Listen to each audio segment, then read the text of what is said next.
21.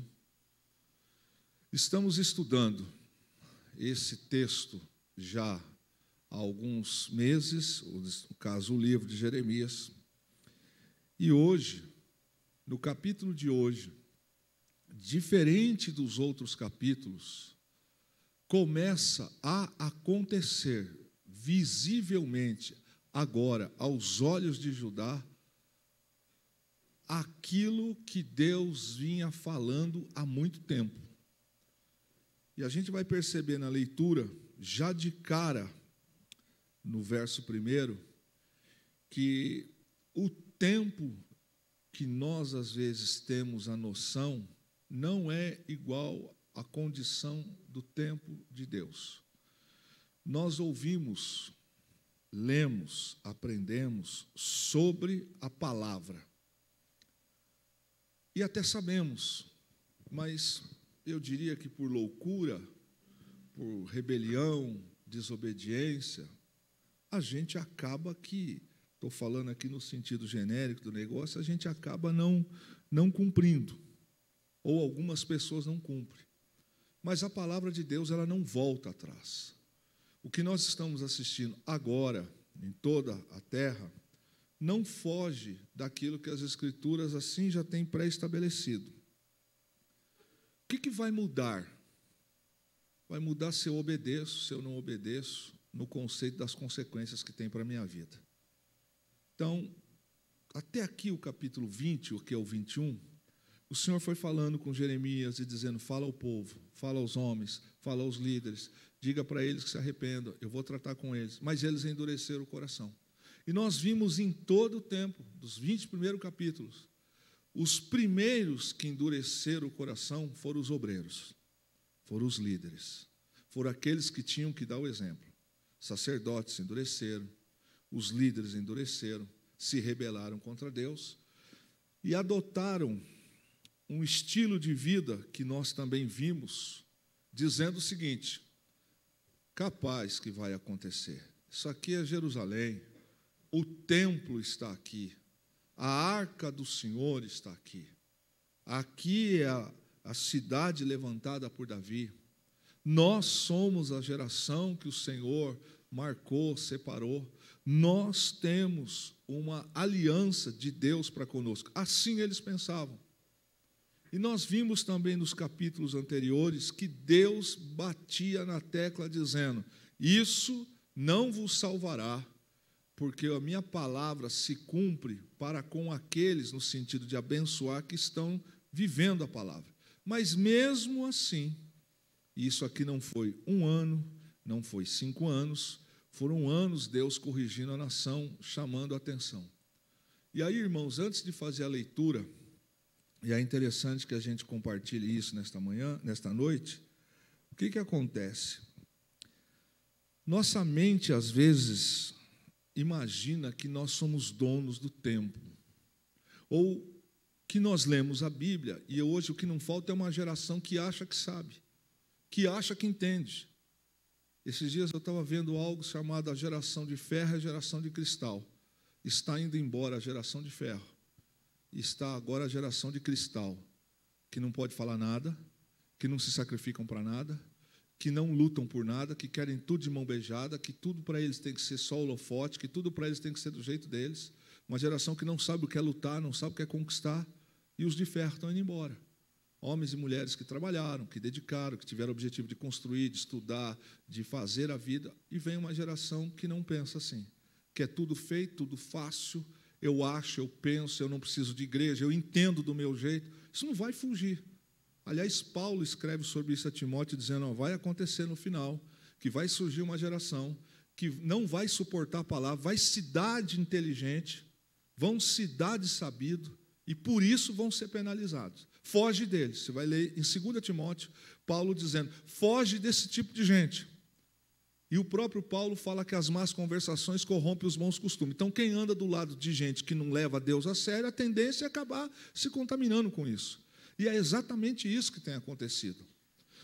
O paralelo que eu quero fazer com os irmãos é que, embora a profecia de Jeremias, as profecias tenham acontecido, a Bíblia traz também no livro de Apocalipse, revelações no livro de Daniel, no livro dos profetas, fatos que também cumpriram, mas necessariamente o livro da revelação, Apocalipse, está a se concluir. Nós já estamos vivendo alguns pontos de algumas coisas. O que eu quero transmitir para os irmãos? É que isso também não deixará, quando olharmos para esse texto, que o Senhor falou, e quando olhamos para Apocalipse, que o Senhor também falou, fica-nos um alerta. E eu pensava essa semana, e até comentava com alguém, falando sobre o exemplo que Jesus nos deu da parábola das 10 virgens. Aonde? Dessas virgens, 5 estavam atentas, com azeite, com óleo, e 5 delas estavam desapercebidas, vivendo o estilo de vida. Eram escolhidas, mas não estavam preparadas. Foi Jesus quem disse isso.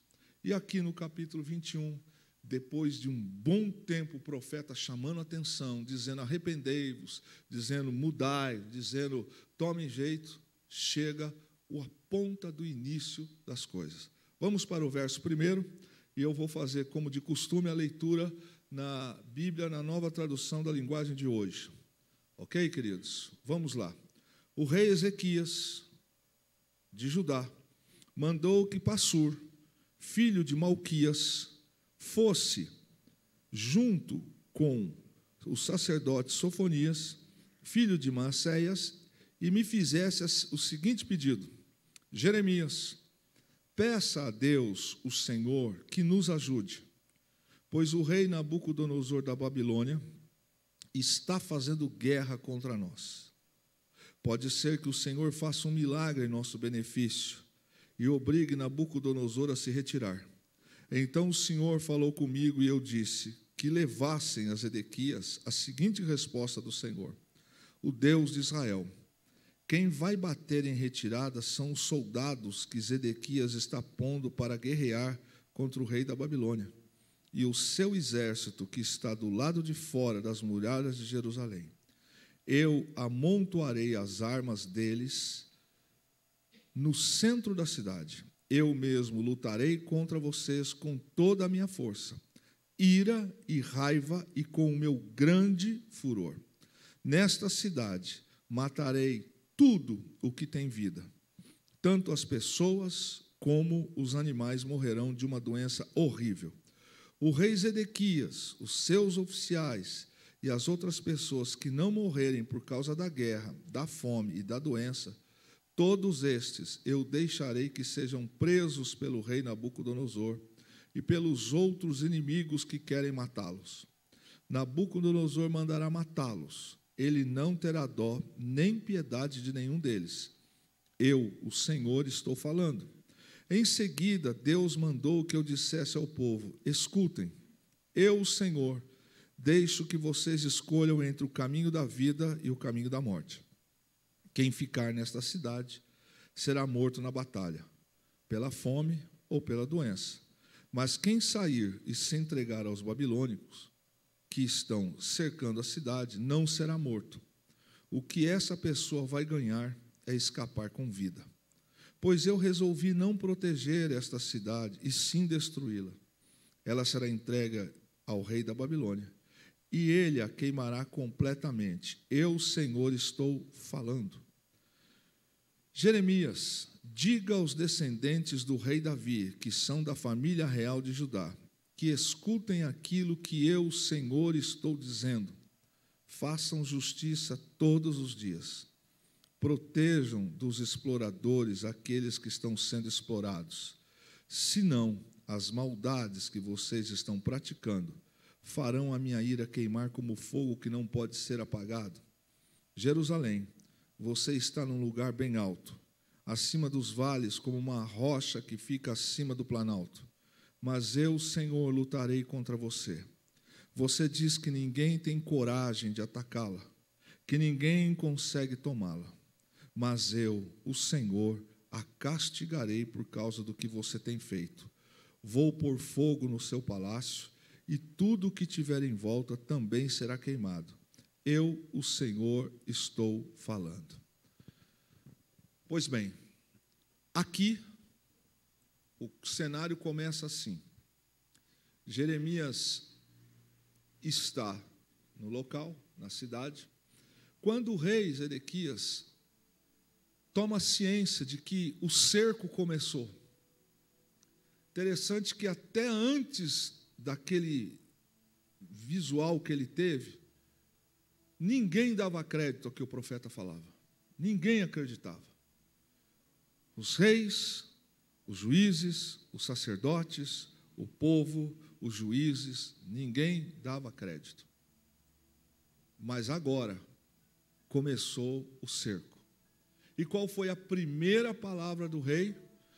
Que fosse pedir para Jeremias, para que ele orasse a Deus, e Deus então afastasse aquela consequência que estava começando a vir.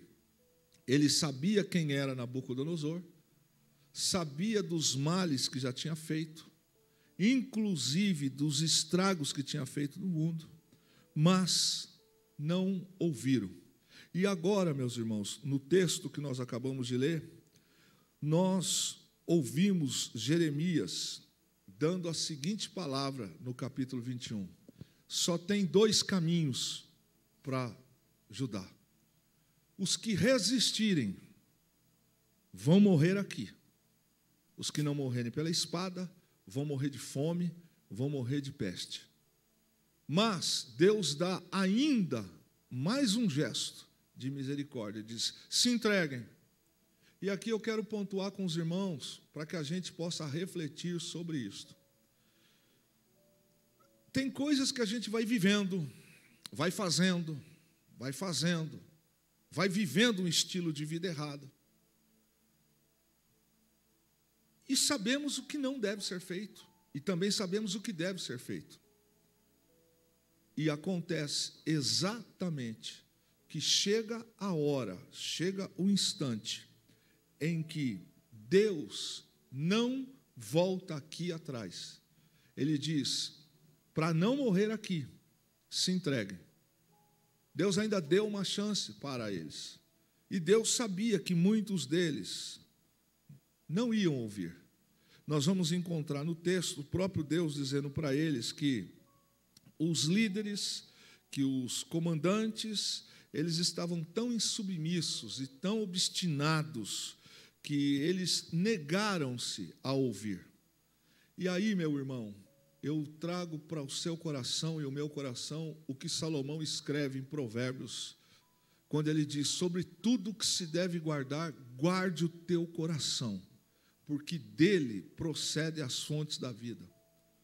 Quando nós achamos que somos muita coisa, quando nós achamos que a misericórdia, ela é 100% no sentido de que eu posso viver errado quanto eu quiser, do jeito que eu quiser, que Deus não vai levar em conta, começou o nosso declínio. Porque Deus, de fato, é misericordioso, mas também é justiça. E quando a gente começa e traz para a vida hábitos que vão contra a palavra de Deus, meu irmão, é só questão de tempo, que as coisas vão dar ruim. O texto nos fala aqui que os que deveriam de dar exemplos, mesmo diante disso aqui, eles continuavam com pessoa obstinada.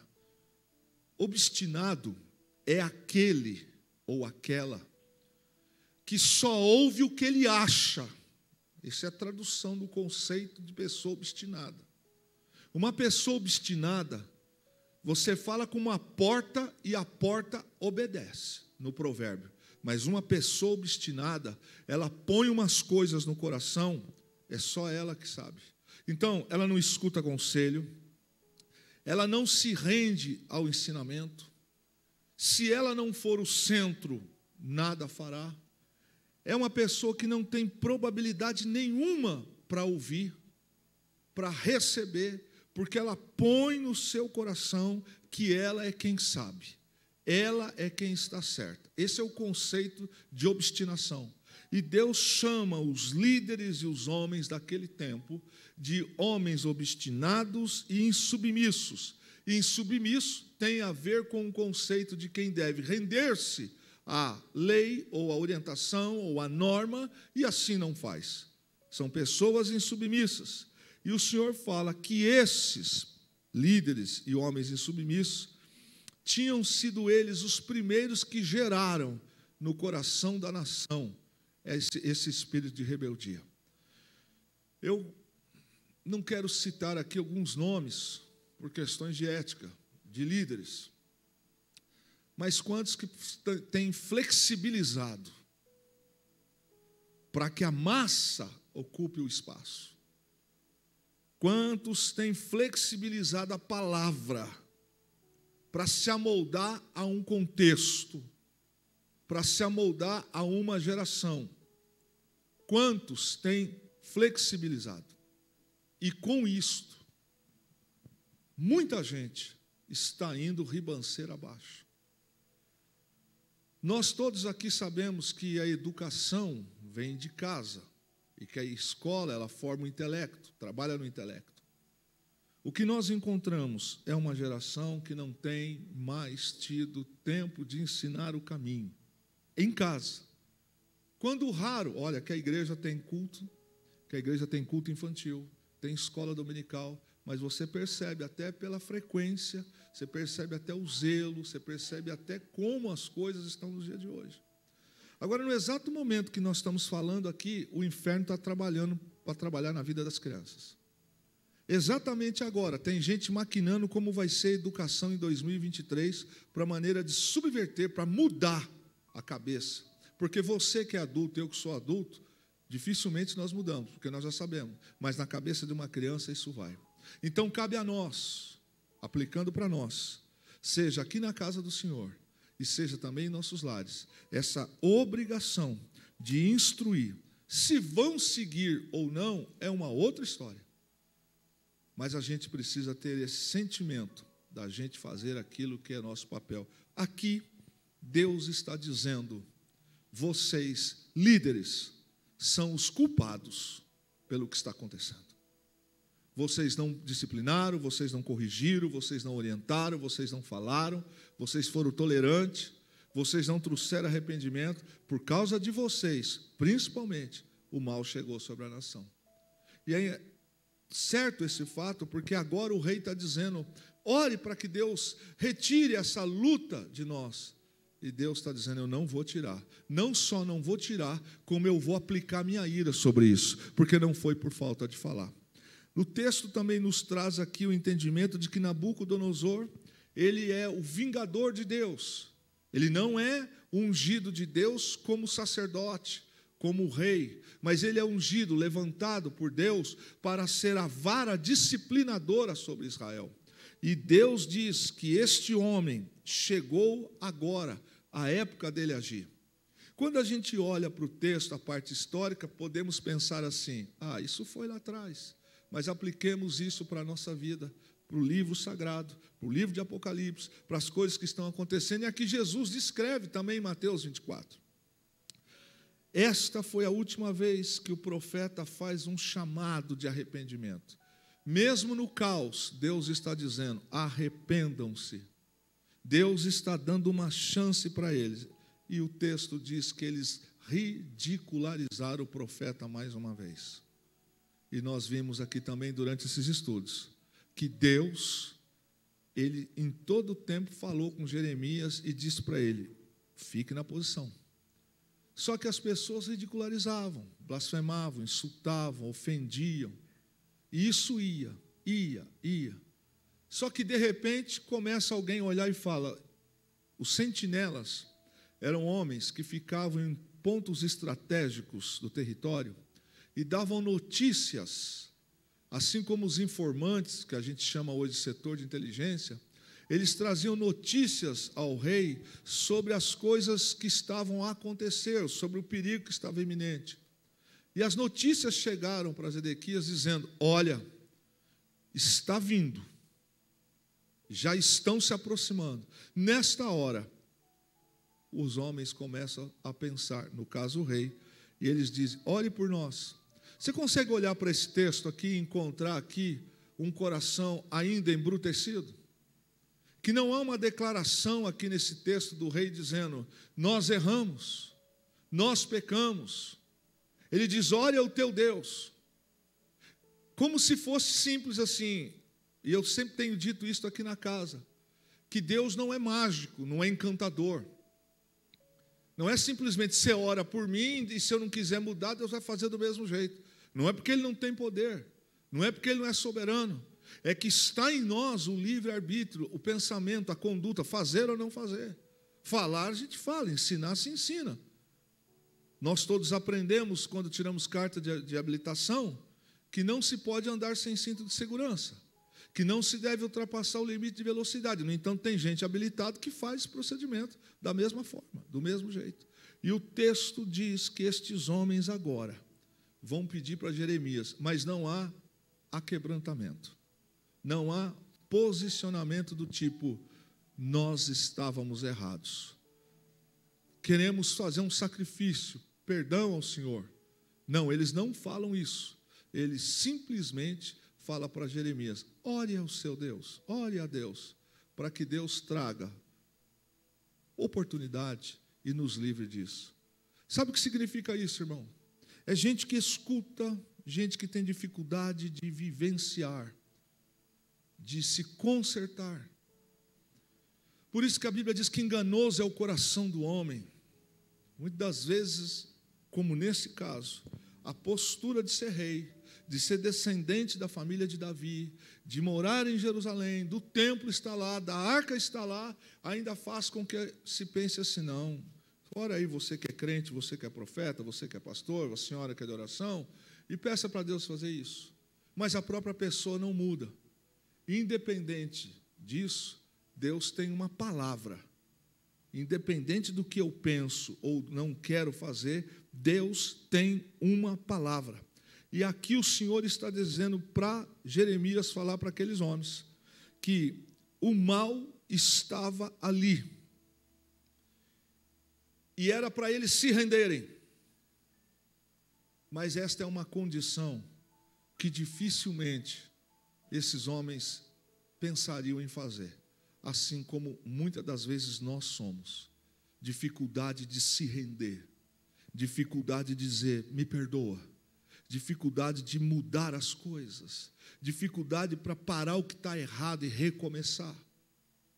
A gente às vezes prefere fazer de conta que está tudo bem do que se arrepender. E Deus está dando uma chance para a nação dizendo, se entreguem. Mas eles não querem se entregar. A invasão era inevitável, o cerco já estava formado. E o Senhor havia dito que ia fazer com eles. Deus disse que não haveria uma outra possibilidade, vida ou morte. É como agora se prega a palavra. A vida está aí liberada. Mas após fechar os nossos olhos aqui, não há muito mais o que fazer. Hoje nós podemos escolher bênção ou maldição, vida ou morte. A palavra está liberada. O Senhor disse a mesma coisa para o Jeremias falar para eles. Diga para eles que o caminho da vida é se entregar. Mas eles preferiram confiar nas suas máquinas de guerra, nos seus instrumentos, e já com os muros que estavam a serem já cercados, e alguns lugares já estava totalmente destruído, eles ainda tentam sair para atacar o inimigo. Percebe, irmão, que Deus está dizendo para eles, parem com isso. Se posicionem a quebrantamento, se entreguem. E é isso, irmãos, que nós vamos encontrar em todo esse capítulo, que são de 14 versos. Deus deu uma palavra, escute bem, irmãos. A palavra de Deus não volta atrás. Quando Deus diz basta, basta. Quando Deus fala assim farei, Ele faz. Mas quando a gente se endurece, como neste caso, não vai mudar aquilo que Deus tinha determinado. Não é simplesmente fazendo uma declaração, talvez para que Jeremias orasse, que isso ia mudar o quadro. Pelo contrário, Jeremias está ali numa condição de profeta. Deus fala, ele proclama para o povo, ele é aquele que vai comunicar, mas ele apenas cumpre ordem. E por várias vezes esse mesmo Jeremias foi insultado. E agora chegou o problema. E o texto no verso 1 já nos traz aqui um entendimento que os olhos de Zedequias já tinham contemplado o que estava acontecendo com os egípcios. Porque antes de chegar em Jerusalém, antes de chegar em Judá, os babilônicos já tinham atacado os egípcios. Porque também os de Judá estavam confiando numa possível aliança com os egípcios para vencer com eles, lutarem com eles. Só que o que eles começam a contemplar é o seguinte: os egípcios já tomaram couro, estão vindo agora para nós, os babilônicos. É exatamente isso que a gente vai encontrar no 2 Reis 24, quando o texto detalha com muita clareza que o tempo da destruição chegou. E esses caldeus, aqui chamados de babilônicos, eles estavam pela segunda vez tentando entrar lá. Deixa eu lembrar você de alguém que, dentro desse contexto, no passado, eles trouxeram à memória a ideia de que uma vez lá atrás, Jerusalém foi cercada. E nesse caso foi Senaqueribe que tentou invadir, mas naquele tempo os homens se posicionaram, Judá estava fechado. O rei então estabeleceu ordem. E quando eles tentam invadir, o profeta Isaías inclusive está lá e manda o seguinte recado da parte de Deus, fala: virgem, filha de Sião, zomba de ti. Já tinham tentado lá atrás, Babilônia já tinha tentado, já tinha ganho Israel, não o sul. Mas porque Judá, naquela época, ainda estava debaixo da palavra do rei que governava, eles tentaram, mas o Senhor os protegeu. Irmãos, perceba que as outras nações, os outros países foram invadidos, e Deus permitiu. Mas aonde tinha palavra de Deus, aonde tinha proteção de Deus, não chegou. E o texto nos mostra que Deus protege quando a gente tem compromisso com Ele. Pode cair, como diz o livro de Salmos 91, 1000 cairão ao teu lado, 10.000 à tua direita, mas tu não serás atingido, somente com os teus olhos olharás e contemplarás. Por isso, querido, que quando inclusive houve a rebelião de Nadab, de Corá, e os seus, a terra se abriu, foram engolidos, eles e suas famílias, e com Moisés não aconteceu nada. E a gente vai encontrar tantas coisas na Bíblia, passagens na Bíblia, que vão trazer aqui advertências sobre homens que estiverem em fogo cruzado, e Deus os livrou. Outro exemplo, quando Josafá está sob guerra, e ele ora, e o exército que vinha contra ele era muito, mas era uma maioria esmagadora. Eles oram, e Deus usa o profeta e diz: ficai na ladeira de Ziz e contemplai. É um outro exemplo de uma nação pequena, de um povo pequeno e de um povo enorme que vai atacar, mas Deus impediu. Eu pontuo isso com os irmãos para que a gente entenda e compreenda que a maioria pode estar fazendo o que eles quiserem, pode estar vivendo errado quanto quiserem, mas nunca esqueça disso que eu vou dizer para você: todo mundo não é você, nós não somos todo mundo. Nós precisamos ter convicção daquilo que nós servimos, ou a quem nós servimos. Nós precisamos saber exatamente quem nós somos no plano de Deus. Mas o que também nos deixa advertência é que ninguém engana Deus. Ninguém fica escondido debaixo de um espírito de religiosidade muito tempo. Chega uma hora que nós vamos ter que nos encontrar com as consequências daquilo que nós plantamos durante uma vida. E neste caso, o Senhor diz: chegou o tempo. O verso 2, quando cita Nabucodonosor, fala de um homem cujo qual o Senhor o levantou. E a tradução do nome Nabucodonosor pode ser entendida como chefe dos deuses ou Deus do fogo. É exatamente este homem que Deus está levantando. E aqui, irmão, mais uma vez eu falo com você, parece estranho, porque muitas das vezes a gente olha e fala assim: mas fulano que não teme a Deus foi usado para fazer isso, porque quando Deus quer corrigir, Ele usa até o ímpio para servir de instrumento em nossa vida. E a gente Olha, por exemplo, quando Davi fez algo que não devia, ele praticou o censo, Deus deu para ele 3 opções. E uma delas que Deus disse para ele foi: ou você faz isso, ou escolhe cair na mão do Senhor. E ele disse: eu prefiro cair na mão do Senhor, porque ele sabia que Deus era misericordioso. E no texto que nós estamos vendo aqui, estes homens de Judá pagaram para ver. E exatamente agora, baseado nesses pensamentos, eles acham que não vai acontecer. E eu falo hoje pela 4ª vez: o que Deus tem que fazer, Ele vai fazer. A Bíblia está se cumprindo, meus irmãos. A Bíblia está se cumprindo. Eu não acredito, problema de quem não acredita. Nem perca tempo em discutir com gente que não quer nada. Nem perca tempo. Ganhe o seu tempo orando e pregando para quem ainda não ouviu falar a palavra. Ficar discutindo Jesus com quem conhece Jesus e quer achar um pelo em ovo para justificar o seu modo de vida errado, o meu tempo não toma. Há muito tempo que eu parei de perder tempo com gente assim. Devemos ganhar tempo em oração, vigilância, meditação na palavra. Porque quando nós olhamos para uma história como essa, um fato como esse, nós compreendemos que pode passar um dia, 10 anos ou 20 anos, a palavra se cumpre. Da mesma forma, eu quero trazer aqui à sua memória aquilo que Deus prometeu para a sua vida. Talvez ainda não tenha acontecido, mas se Deus falou, vai acontecer. Porque Deus não volta atrás. Do verso 3 ao verso 7, esta resposta que Deus dá pela boca de Jeremias é exatamente o seguinte: Deus está longe de salvá-los dos caldeus.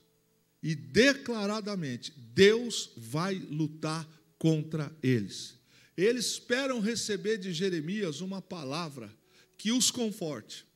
E é interessante a gente ver isso, porque a gente às vezes percebe na caminhada da fé um comportamento do estilo assim: pessoas que conhecem, que vivem o seu jeito, mas conhecem a palavra, e que acham que por algumas posturas, por alguns atos, Deus vai se quebrantar e vai ignorar tudo aquilo que eu estou fazendo de errado deliberadamente, vivendo deliberadamente. E aí, até num culto, eu acho isso até chega a ser cômico, né? Porque existem pessoas que entram e saem, convertem, saem, desvia, e durante um ano reconciliam 10, 12, 15 vezes. E acham que está tudo bem, mas presta atenção como Deus se posiciona aqui. Deus diz assim: eu não vou salvar, diga para eles que eu não vou salvar. E pelo contrário, as armas que eles têm, eu vou usá-las contra eles, no sentido contrário. Eu vou amontoar todas essas armas no centro da cidade de Jerusalém. E quem não se entregar, de fato vai morrer. Do verso 3 ao verso 7, a palavra de Deus para Jeremias não vou salvá-los, e a minha ira está acendida contra eles.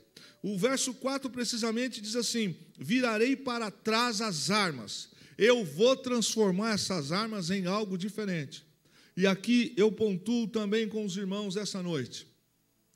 Quantos de nós que às vezes confiamos em coisas, em situações, confiamos em diversos fatores, achando que a nossa salvação está nisso, achando que a salvação está numa conta, está num trabalho, está no momento da minha vida. E esta mesma postura estava com os homens e guerreiros de Judá. Eles acreditavam que mesmo Deus falando, eles iam vencer. Irmão, levanta as mãos para mim quem já encontrou uma vez na Bíblia uma guerra que Deus foi lutar e perdeu. Não existe, nunca existirá. Quando Deus fala, eu vou usar essas armas contra vocês. Na invasão, que nós vamos ver daqui a alguns dias, essas armas foram arrancadas nas pontas de Jerusalém e todas elas foram amontoadas no centro de Jerusalém. E segundo a profecia que Deus falou aqui no capítulo 21, muitos iam morrer com as próprias armas deles. E a história registra que aquilo que também eles confiavam como sendo instrumentos para os salvar, foi aquilo causa de morte para eles. E aqui nós trazemos para a nossa reflexão, quando o Senhor fala, eu os ajuntarei, isto é, as armas Os conquistadores vão tomar. E eles estão olhando, achando que com aquelas coisas eles vão vencer. E mesmo Deus falando isso que eu estou falando com você na palavra aqui, sabe qual foi a atitude dos líderes? Não tomaram atento. Continuaram na mesma posição. O Senhor fala para eles que era melhor que eles se entregassem. E Deus usa uma outra declaração no verso 5. E você talvez vai se lembrar agora de um texto que diz assim, como em Êxodo: o Senhor com mão estendida e mão forte, o Senhor livrou Israel. Agora Deus fala: eu estarei com a minha mão estendida, ou seja, com um braço forte, mas não para defender, mas para trazer justiça, que eu falei. E uma das coisas que eu acho mais absurda das coisas é alguém se levantar contra Deus. Porque a mesma mão que abençoa é a mesma mão que traz justiça. Aqui ele diz com mão forte.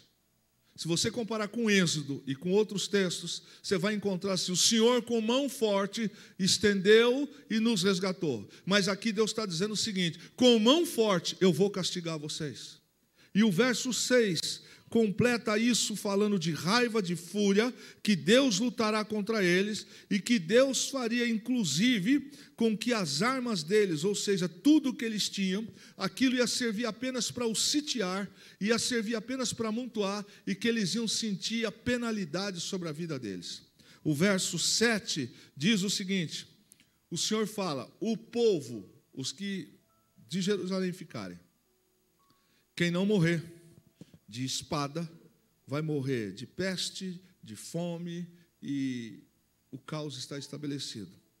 E o Senhor fala para eles no verso 7, busque a sua vida. Talvez essa noite Deus esteja falando de algo muito diferente no meu coração, dizendo: Kleber, busque pela sua vida. Salve-se enquanto é tempo. Ao contrário disso, o Senhor fala: se vocês não buscarem a vida, ou seja, se rendendo, a morte vai os encontrar. E a história mostra que a maioria, uma boa parte, preferiu ficar na sua posição. E conforme nós lemos nos outros capítulos, nós encontramos cadáveres jogados por Jerusalém. Nós encontramos o palácio destruído, o templo destruído, as riquezas levadas, o império foi saqueado, nobres foram transportados, e os que resistiram ou morreram de fome, ou morreram de espada, ou morreram de peste. São essas três condições para quem não se rendesse. A palavra única no capítulo 21 é: se renda. Se renda.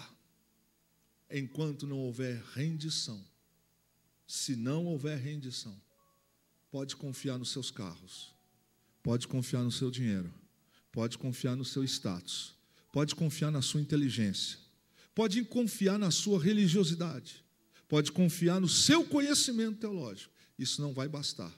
Isso não vai dar suporte para que a palavra de Deus ela venha se cumprir.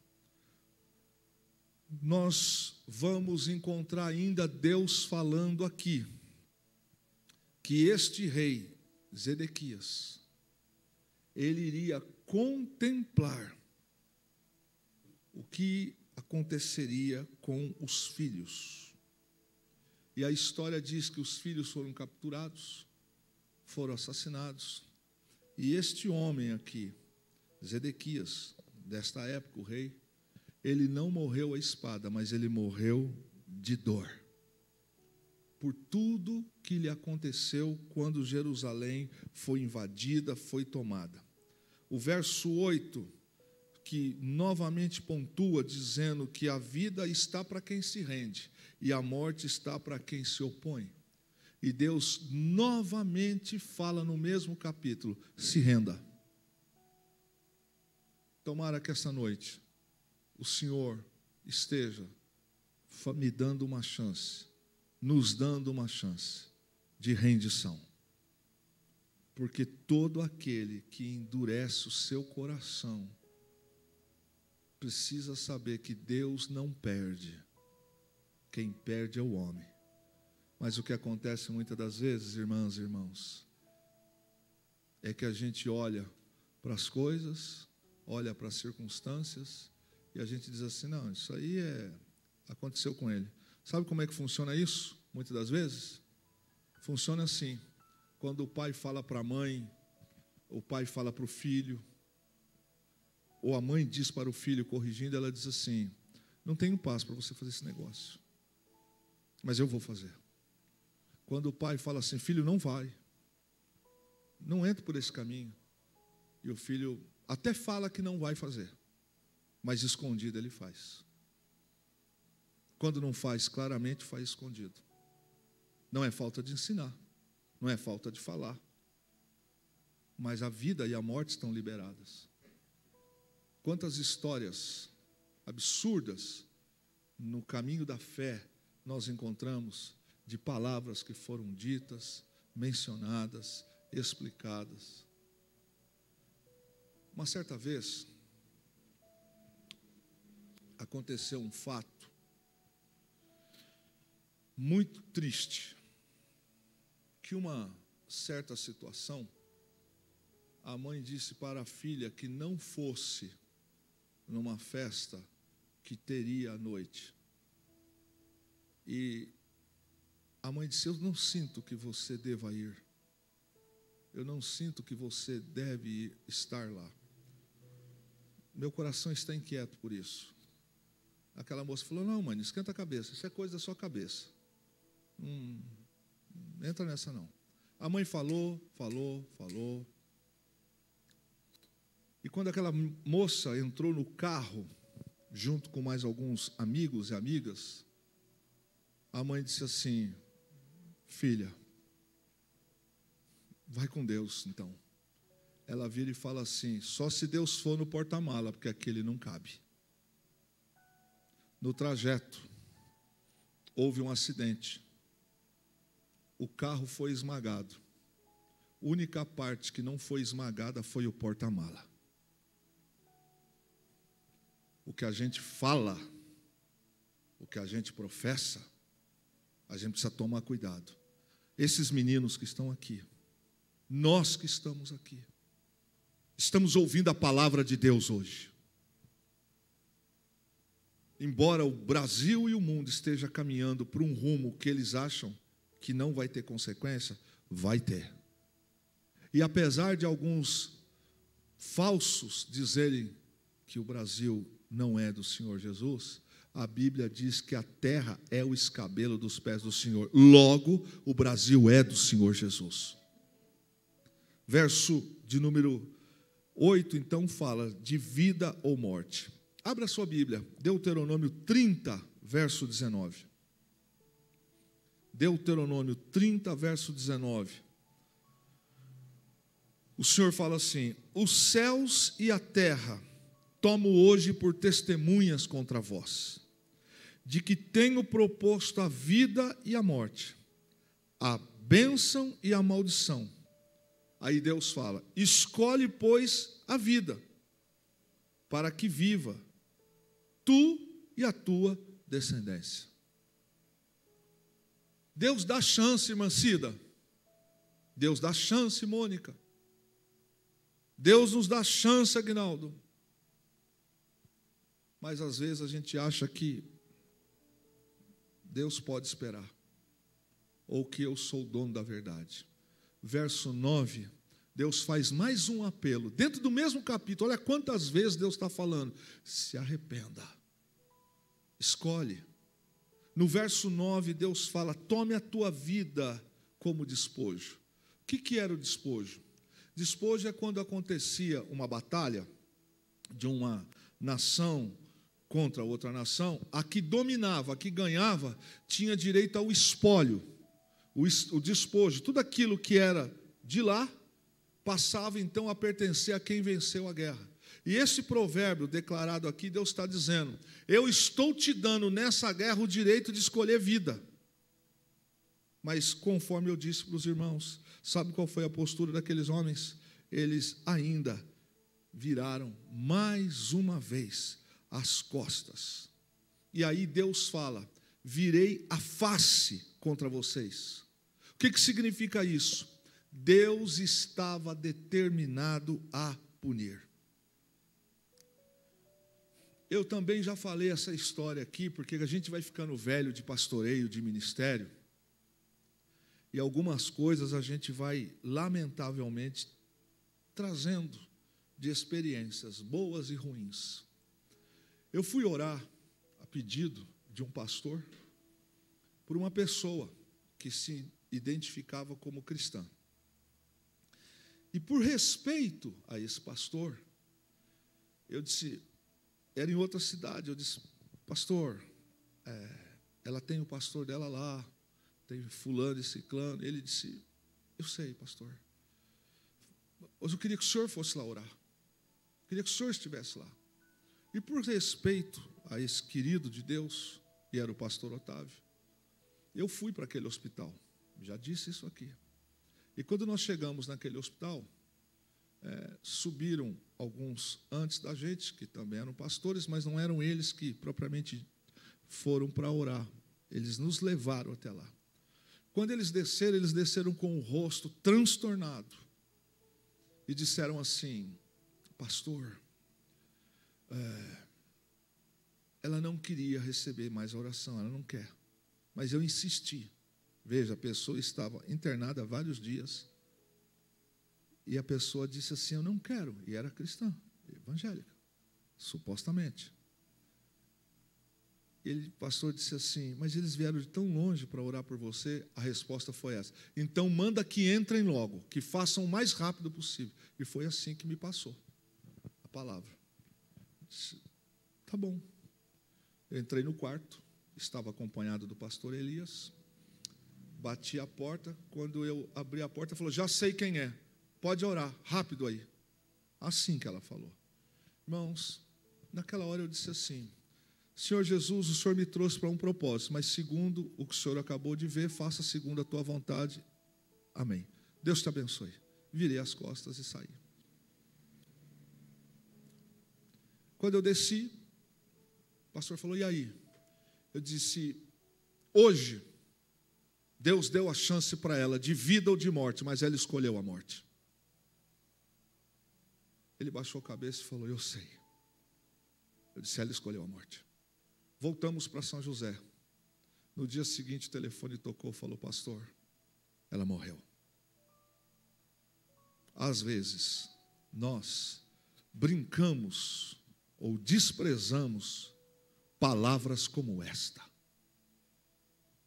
Às vezes a gente olha para um servo de Deus ou uma serva de Deus e a gente não vê ela transformada de um salão de beleza, a gente não vê um homem com as roupas caras, então a gente dá aquela olhada tipo assim, sei lá, de Deus nada. Às vezes, Deus levanta os seus para falar coisas pessoais e a gente despreza, como aqui nesse texto, Deus está dizendo para eles, se entreguem. Eu não sei se a igreja está percebendo que o Espírito tem me levado a falar isso repetidamente essa noite. Deus está dizendo aqui, se entrega, se renda, se renda.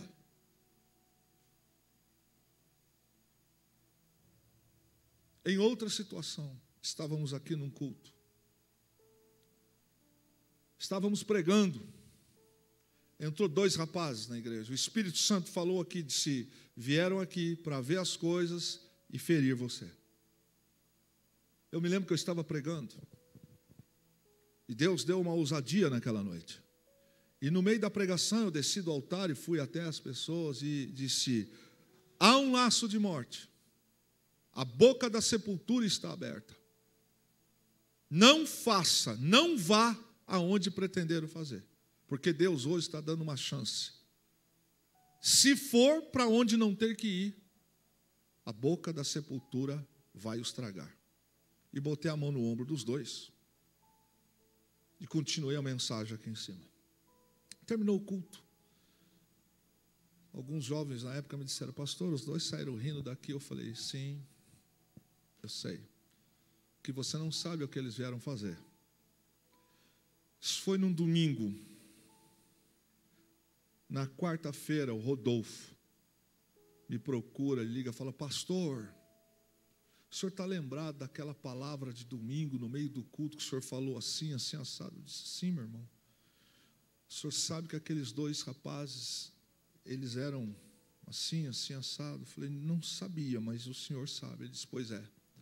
No dia seguinte, eles foram para um lugar para fazer algo. Um deles não foi. E o que foi, naquela noite, a bala o acertou e ele morreu. O tempo passou, ele comentou isso comigo. Eu disse: que pena, como nessa noite Deus está dando a chance.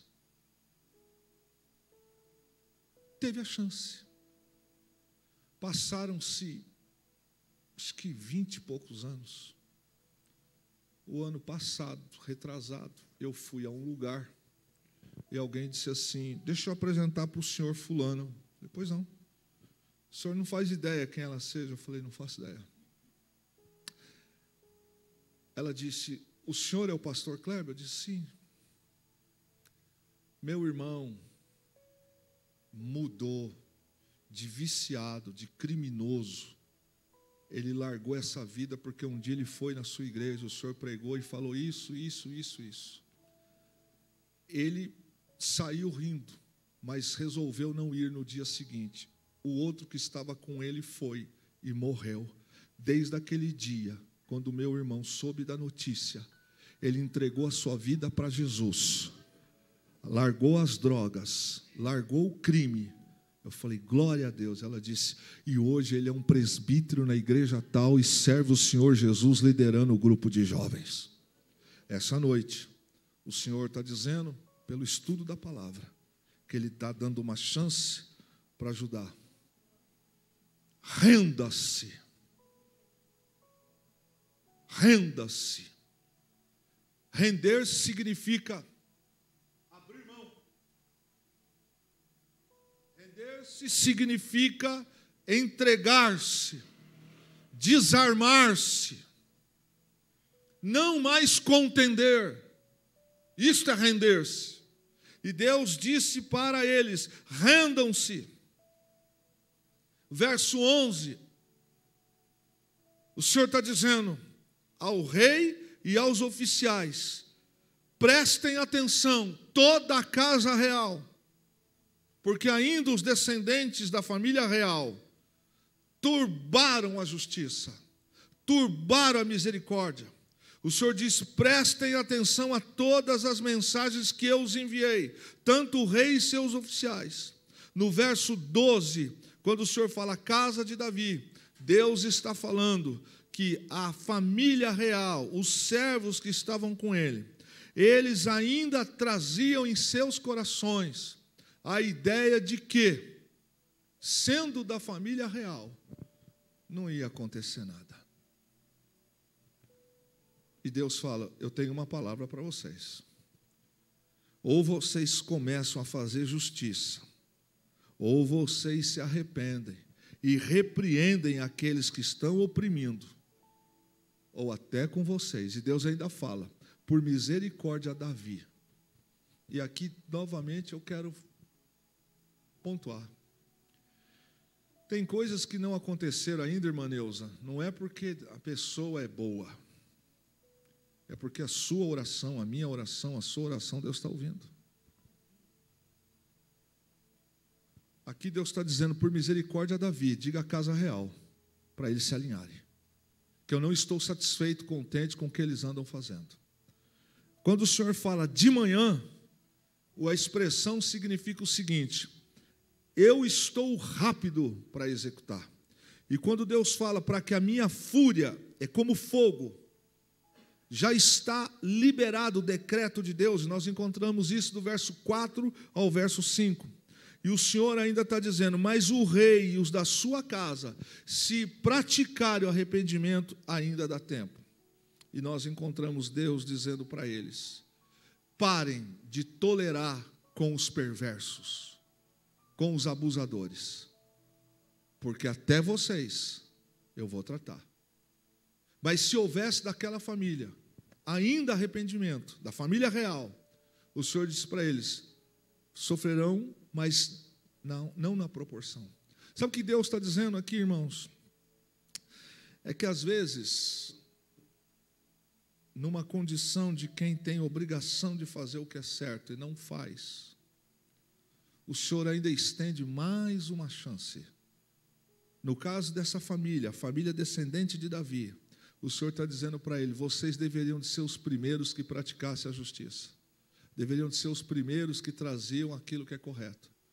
Agora, quantas vezes a gente entra no bando, a gente faz parte da turma, a gente segue os costumes da terra, e nós nos esquecemos a quem nós pertencemos.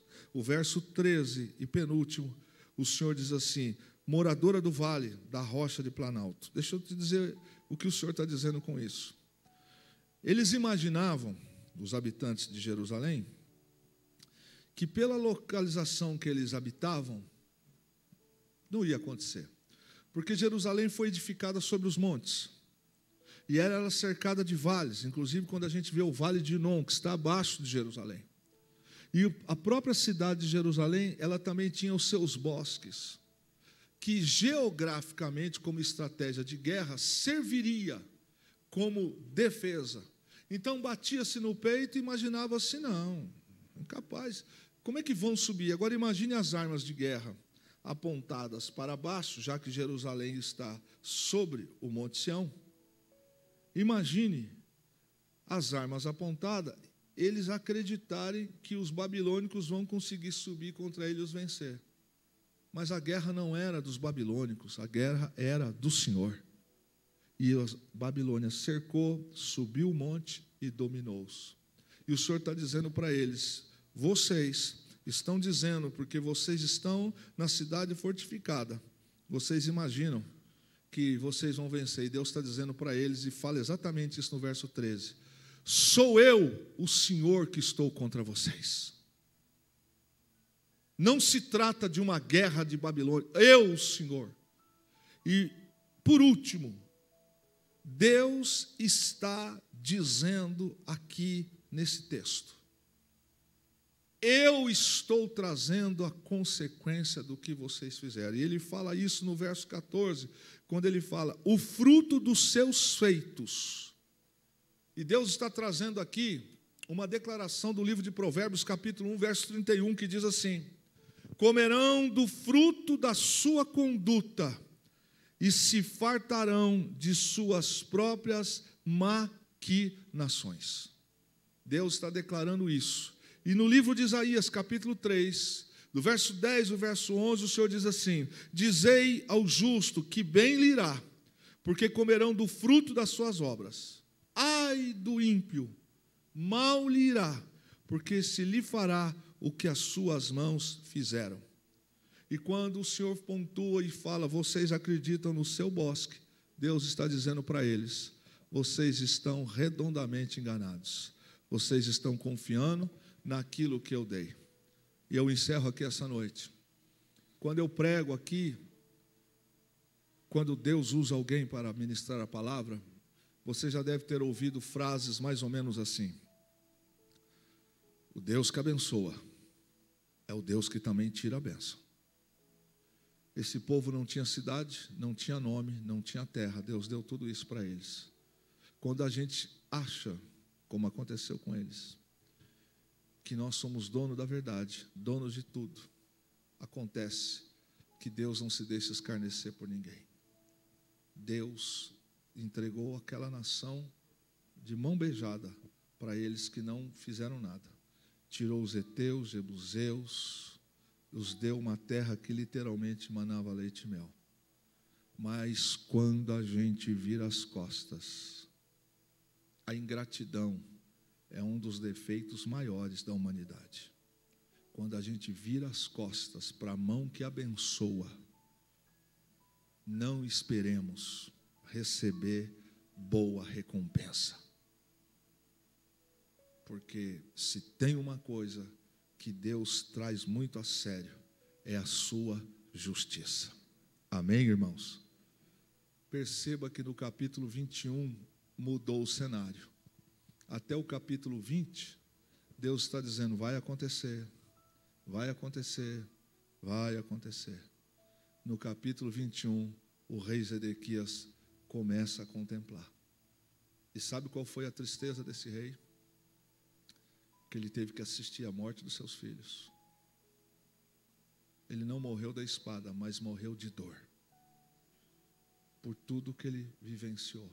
E ainda por misericórdia, porque Deus encontrou nele algumas atitudes lá atrás, que ele ainda adotou como que para fazer algumas coisas pela palavra. Eu quero orar com você nessa noite. E a Bíblia diz assim, né? Quem tem ouvidos, ouça o que o Espírito diz à igreja.